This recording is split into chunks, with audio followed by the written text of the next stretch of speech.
j'ai envie de dire, satisfait dans l'insatisfaction. Non, satisfait. Satisfait? Oui. Tout se va? Non. Mais la victoire, quelquefois, c'est important. Et là, c'était important après notre non-match à Hier-Toulon. Et je voulais qu'on valide notre dernier mois dans le quotidien de ce que les garçons font au quotidien. Voilà, aujourd'hui, on a 4 victoires sur les 5 derniers matchs. Donc, je ne vais pas dire que le contrat est rempli, c'est pas ça, mais c'était important de valider justement ça. Parce qu'on a quand même des choses où on a progressé. Voilà, mais oui, après, le problème, c'est que ce soir, après un bon premier quart-temps, on manquait énormément de maîtrise. Le nombre de ballons perdus, c'est assez incroyable. Je crois que c'est la première fois qu'on fait plus de ballons perdus que de passes décisives.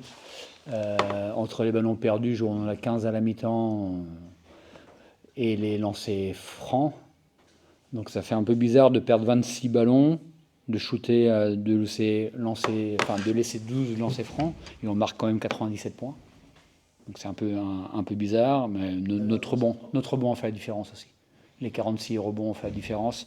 Et puis dans le troisième quart-temps, alors qu'on n'a pas démarré très bien dans l'intensité, c'était un peu de fébrilité. Le banc était important avec Marvin qui a mis des points importants, Fabio et Drew qui ont mis, et puis Josh qui est toujours intense du début à la fin quand il est sur le terrain. Donc c'était important On a montré pas mal de fébrilité dans le deuxième et troisième quart-temps, mais on a toujours un matelas de 7-8 points, je pense, minimum. Et puis on s'est lâché un peu dans le quatrième quart-temps, mais voilà. C'est pas... dans le contenu, il y a des choses bien, il y a des choses moins bien.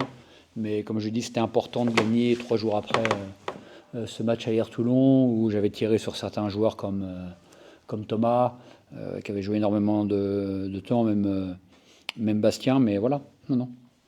Je me satisfais de ça. Bastien, le score final ne dit pas la manière dont vous avez galéré pour vous défaire de cette équipe. Ouais, pas du tout.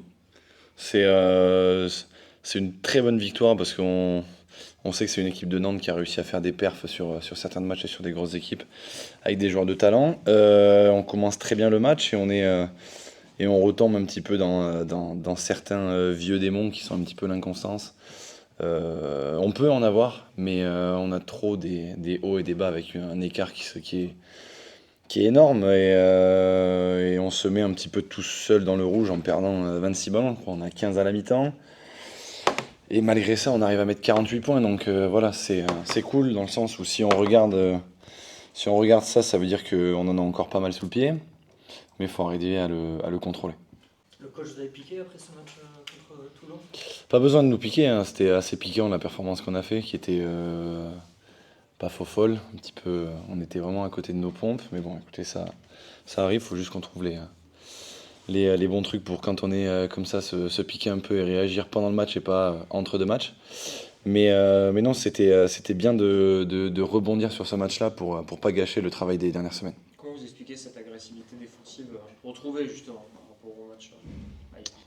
C'est une très bonne question. Je pense que c'est une façon d'aborder les matchs qu'on a qui est différente. Il y a des fois où on sent que tout le monde est connecté, et des fois il y a un petit électron libre qui fait que et dès qu'on n'est pas, de toute façon, dès qu'on n'est pas ensemble, on n'est pas une équipe avec des gros talents individuels. On est une belle équipe sur le papier, mais qui doit bien jouer ensemble, que ce soit en attaque et en défense.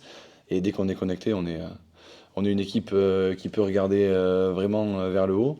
Et dès qu'on l'est pas, comme on sait que le championnat de Pro B est un championnat très très compliqué, tu peux vite te faire attraper sur des petites erreurs.